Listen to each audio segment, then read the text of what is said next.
Final round from the WM Phoenix Open. Always picturesque TPC Scottsdale. Hideki Matsuyama, a one-shot lead heading to the final round. A perfect 5 of 5 in his career, converting 54-hole leads. 8 golfers within 2 shots, including world number 1 Scottie Scheffler on the move Sunday. 3 birdies on his outward 9 here at the par 5 13th to kick in range. Makes that for birdie, moves to 12 under on the move. At the very next hole, the par 4 14th, from some 71 feet. Here's Scottie. Rattles the stick and falls. It just felt like it was about to happen. Would stack a third in a row at 15 to get within 1 shot of the lead. Scheffler, a multi-time winner at the WM, as is your leader, Hideki Matsuyama, looking for his 3rd title. And the driver presented issues all day for Hideki.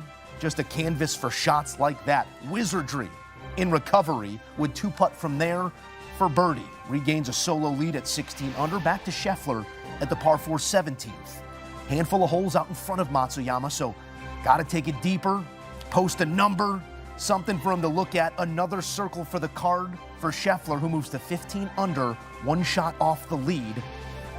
Scheffler would par the last, however, so now has to hope the lead comes back to him, but others moving it deeper. 24-year-old Michael Thorbjornsen for eagle. Catapults to a 17 under solo lead, so out in front of both Scheffler and Matsuyama. Hideki trying to answer, staying at 15. After laying up, again a wayward drive.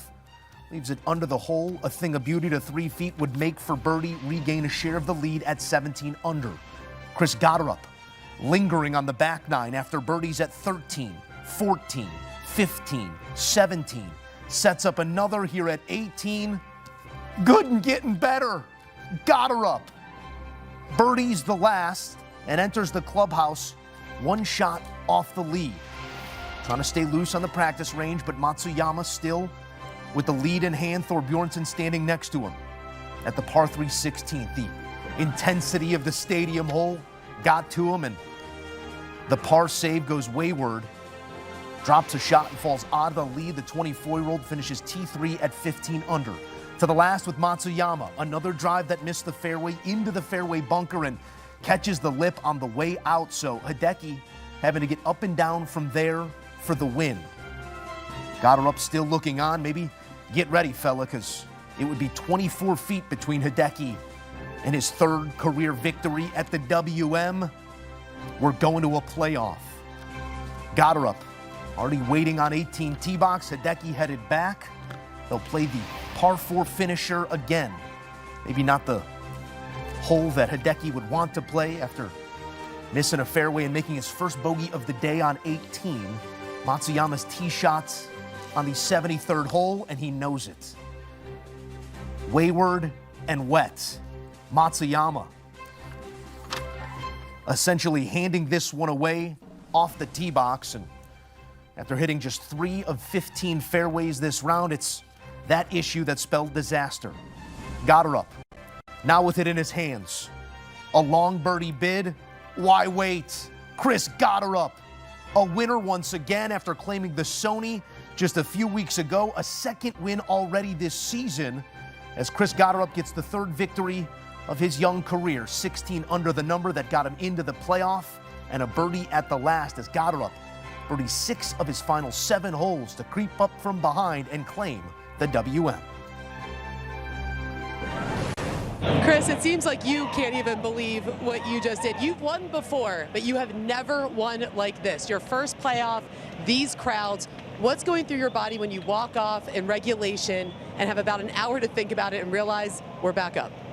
I mean, I knew I needed to make birdie on 18, but, you never know. Hideki was playing great, and, 17 is birdieable, but there's also some danger out there, and I just figured I'd stay loose, and I didn't think this would happen, especially after, Friday and Saturday, but here we are. When you think about what this means for you moving forward, you told me winning the Sony Open frees me up. I can play mentally without a worry in the world. Is this what the result is when you play with no worries? God, I don't know. I really have no idea. I'm just having such a good time playing right now, and Make me cry every time. you know, my girlfriend's here. She's like, you've won 3 times without me here, and she got to see it. And I know everyone at home's watching, and just so awesome. It seemed, listen, we saw it at the Scottish Open. When the moment is biggest, when your back is against the wall, that's when you show up. Where does that come from? You know, a lot of hard work.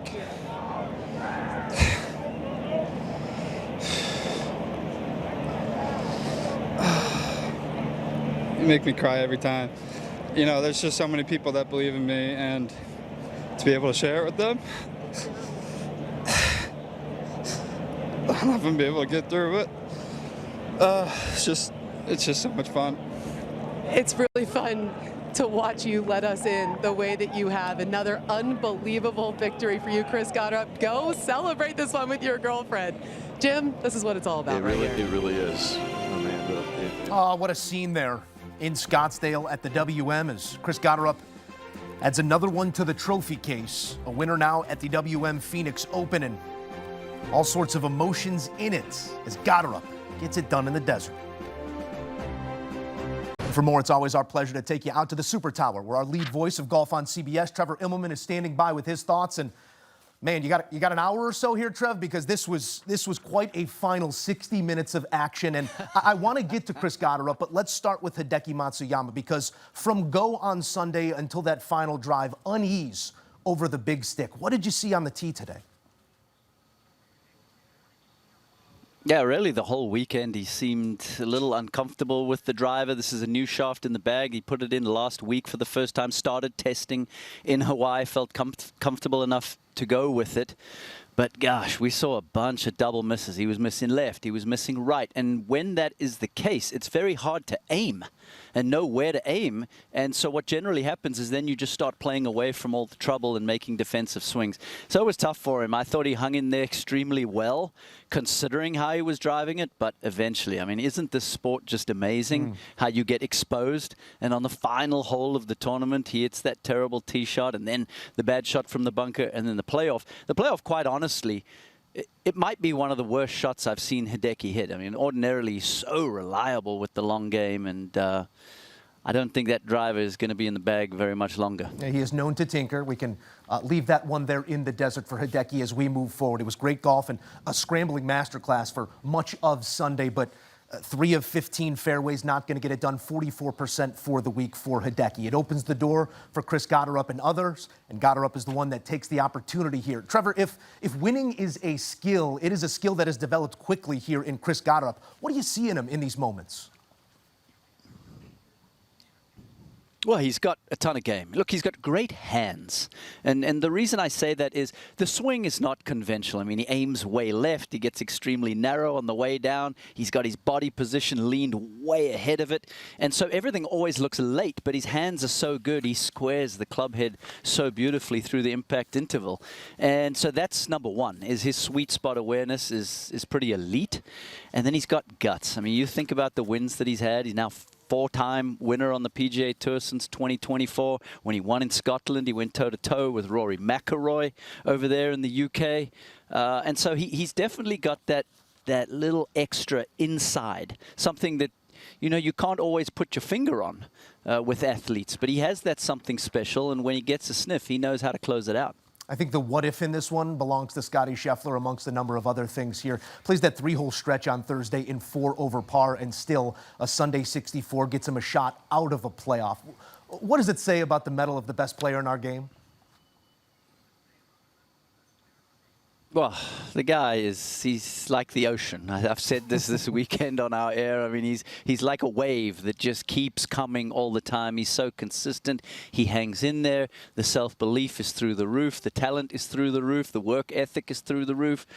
And so he just keeps grinding it out. And to be in, I believe it was a tie for 89th after the first round, to come back and have a legitimate chance at winning with 45 minutes to go in this tournament just shows the caliber of player he is. The last 3 rounds, extremely impressive from him. So I look for him to kick things into gear at Pebble Beach and LA going forward. Yeah, we now take it from light beer to cashmere as we head to Carmel by the Sea for the AT&T Pebble Beach Pro-Am, also on CBS Sports. Trev, we appreciate you as always.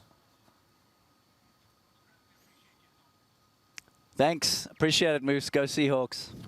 Ooh, I think that's an official pick from our guy Trevor Immelman, who's on the Hawks here for Super Bowl 60. Chris Gotterup's career wins, they have come here one after another. 2 in his last 3 starts and 3 in his last 10. A winner at the Scottish, a winner at the Sony, and now a winner at the WM.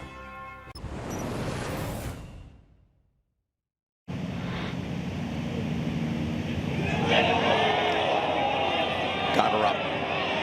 He has game.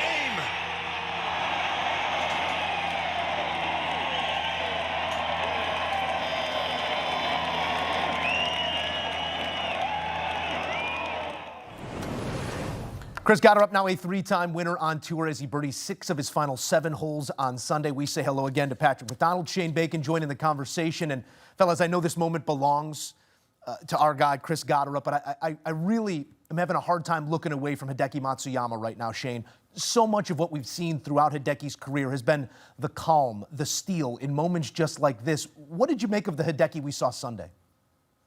Man, you just got to find fairways in desert golf, Joe. I mean, you just have to. It's necessary, and when you don't, and he was flirting with this all week. I mean, this wasn't something that popped up in the final round, but you start to flirt with misses both ways, and it's eventually going to catch up to you. Patrick mentioned it earlier here, you know, as we were preparing for the final round, the importance of finding fairways at this golf course. When you're wayward off the tee, you can get away with it here and there, but it's going to catch up with you, especially when you're playing this level of competition. You think about the names that he was battling down the stretch. I mean, you got Siwoo Kim right there. Obviously, you got Gotterup, the eventual champion, who's playing the best golf of anybody in the world right now. And, of course, you got Scottie Scheffler. And so you can make mistakes here and there on this golf course, but you got to make birdies. He was unable to do that late, and it caught up to him eventually in the playoff. Yeah, very unfortunate, I think. And it's not really just a recent thing for Hideki, where in 2025, his driver certainly held him back. You look at his season, he went through a bit of a weird one where he won the Century and then didn't finish inside the top 10 until the last start of the season. And really, a lot of that had to do with his driver, Joe. And we heard Trevor saying he's trying to fix it with a new shaft. Who knows if that's going to be in the bag there at Pebble Beach. And for him, he's just so good from fairway in, specifically with the irons, the wedges, and around the green. And this week, he had one of those hot putting weeks. And typically, when Hideki has one of those weeks on the greens, he finds his way into the winner's circle. But the driver was just so bad that it didn't let him do that this week. He's known as a putter tinkerer. Maybe he becomes a driver tinkerer now, and you just never know what the bag is going to look like. But it's been quite a little stretch here for Chris Gotterup, who's a winner now in 2 of his last 3, the Sony and the WM, to start this season in this fashion, Patrick. It's been impressive to watch him come of age so quickly last year at the Scottish and now early success this year. Is there a superpower developing? I know the prowess in the long game is often what's on his side, but there's some intangible coming in that we just heard Trevor talk about as well. When blood is in the water, he is a guy who likes to eat. He does, and he kind of just lurks too, right? I felt like he was kind of forgotten about there a little bit on the back nine, where Michael Thor Bjornsson put together a nice run. Hideki's obviously flying so close to the sun, skirting every fairway pretty much, just playing in the desert. And Gotterup just remained about his business, doing his own thing, rattling off 5 birdies in his last 6 holes, taking advantage of the holes you need to, stepping on throats when he had to, hit a pearl there into 14. That's a tough hole up the hill. And I think just the ability to have that one shot shape off the tee is so crucial for him, where he has a go-to shot that he knows he can rely on in the heat of the moment. And like we mentioned, he has that extra gear off the tee, which really sets him apart from his peers, I think. Yeah, I mean, it doesn't hurt that you do birdie basically out. I mean, it was Kevin Streelman-like with what we saw from Gotterup at the end. I mean, he birdied 6 of his last 7 holes to win this golf tournament, to kind of steal this golf tournament away. I made the Wyndham Clark comp a couple days ago right here in terms of what we're seeing from Gotterup. Wyndham Clark, obviously a very impressive amateur and collegiate player, and it took him a little bit of time to get comfortable as a pro. Obviously, Gotterup's way more comfortable at a quicker pace than what we saw from Wyndham Clark. But, I mean, I think you're going to start talking about this guy real seriously in terms of major championship golf. We saw him play well, obviously, at the Open last year in that Great Links golf run. But, I mean, the game's going to work everywhere. It doesn't hurt when you can melt one 340 or 350 when you need to. And, obviously, the guy doesn't shy away from the moment. I mean, you think about the putt there at the 18th in the playoff. I mean, Hideki hits a heck of a golf shot to give him an opportunity. And if you're Gotterup, you got to be thinking, all right, I got to make this because Hideki could roll this in with the way he's putted it this week. And what was it, 30 feet? He makes it right in the middle. I mean, that tells me everything I need to know about this guy. Gotterup is very impressive, and I think he's kind of that next up guy right now. And I think we named a lot of dudes that could be that guy, and I think Gotterup is that guy. You've both alluded to what we saw here down the stretch and the way things played out, and so many players who had their arms reach distance to an eventual win. And those names are well decorated. You had Scottie Scheffler in the mix. You had a number of guys like Siwoo Kim. You had a Chris Gotterup lurking behind a Hideki Matsuyama. I'm just always interested in what these tournaments year to year produce. Maybe last year was the exception to the rule, but Shane, it feels like the WM, the collective consciousness of a golf course somehow just like gets in concert at some point and everybody starts moving at the same pace. What does this tournament or this golf course do in setup that produces year after year finishes like this? Yeah, I mean, it's perfect theater, Joe. I mean, it truly is. I mean, there's been a lot of major championship, what is a major, what isn't a major talk this week in professional golf. The WM is the perfect non-major to me. The golf course is great. Obviously, the atmosphere is there as well. A fan or two can get out of hand, and I mean, that's what happens when you have a few 100,000 people show up every year expected to drink a whole bunch and to get rowdy. But that's also part of the experience there in Scottsdale. And I mean, the back nine to me is perfection. You really get to play 10, which is a bit of a sleeper. It's not my favorite hole on the golf course, but 11's demanding, 14's demanding, 12's a tough shot, depending on the hole location. And then you mix in the par fives that are gettable. And then, of course, that closing stretch. I think the one thing about this golf tournament that isn't perfect is the playoff. I don't know why you wouldn't go to 16. I know everybody always talks about the fans, and the argument is you got to get the fans over there, and that's going to take a while. We watched the guys run at 6 a.m. on Saturday. They don't shy away from it the day before. You can't tell me they're not going to sprint over there Sunday afternoon to get a peek at a playoff starting at the most playoff hole ever invented, that par 3. And then, of course, you could go to 17 and then on to 18 if you needed to. That's the one thing that I think they could change. Outside of that, to me, this is perfect theater and perfect professional golf. I think Hideki would have signed for that referendum a year ago, get that driver out of his hand for the playoff. Not the case. Instead, it's Chris Gotterup, our winner here. And I'm hard-pressed not to go back to what we saw at the last for our world number one in Scottie Scheffler, who, again, on approach, just wasn't himself throughout this week. And maybe at the 72nd, evidence, Patrick, of that once again. One more birdie, he's in that playoff, and we're likely having a conversation about a 21st career victory by the world number one, Scottie Scheffler. But an impressive Sunday round here to claw back into contention, the way he set himself behind the 8 ball after round 1. The golf he played from there shows you what about not just the mettle of this man or his ability to win golf tournaments in a number of ways, but just the unrelenting will of Scottie Scheffler and his desire to win. He's just never satisfied with anything, right? This is a easy tournament for him to kind of ship it in after that opening round. The guy who won the tournament, Joe, was 10 strokes ahead of him after 18 holes. We were finally going to get the answer. Could Scottie Scheffler spot the field 10 strokes and still win on the PGA Tour? He almost did that. And I think it just was really indicative that he's never satisfied with anything that he accomplishes, right? Where he probably threw this tournament away on Thursday during an hour stretch around the turn. He got back, fixed some things, and even without his best stuff these last 54 holes, was able to scratch and claw and put together a really nice run there and almost play himself into this playoff, right? Normal Scottie Scheffler with a wedge in hand from 90 yards, he's getting that up and down, what, 8 out of 10 times, most likely with how dialed in his wedge play is. It was a little bit off this week, didn't have the distance control, which you needed out there at TPC Scottsdale with how firm those greens were. But still without that, with maybe his C-plus type of game, Scottie Scheffler came one stroke shy of possibly becoming a 3-time tournament winner at this golf course. I love these weeks, man. I love this stuff. You know, we talk so much about the winners of golf tournaments, and we forget so much of the storylines that happen to the other 140-some guys that tee it up every week at these professional golf tournaments. There are people that win that don't take home a trophy. These are the weeks with Scottie that I'm the most impressed with because He can win when he plays great golf. He can win when he's hitting his irons great. He was not Scotty Scheffler-like, yet he still was throwing pitches that people couldn't hit, and it came down to the last where he bombs the drive. I mean, he's hitting it forever right now with that driver. I mean, when he wants to step on the gas, it's going miles. I mean, he's going to be up there in Rory land if they get paired together at Pebble Beach. And when you think about Scotty Scheffler in terms of what he's able to do typically, that wedge was not it. Yet he was throwing everything he could at everybody behind him with an opportunity to potentially win. These are the weeks that separate you, not the wins to me. A lot of guys are going to miss the cut to Patrick's point, or they're going to finish 40th. And this guy nearly won the golf tournament without anything close to the best game he provides typically. That greatness on display in a different way this week from Scotty Scheffler. Time with Patrick McDonald and Shane Bacon, always great as well. Thank you, fellas.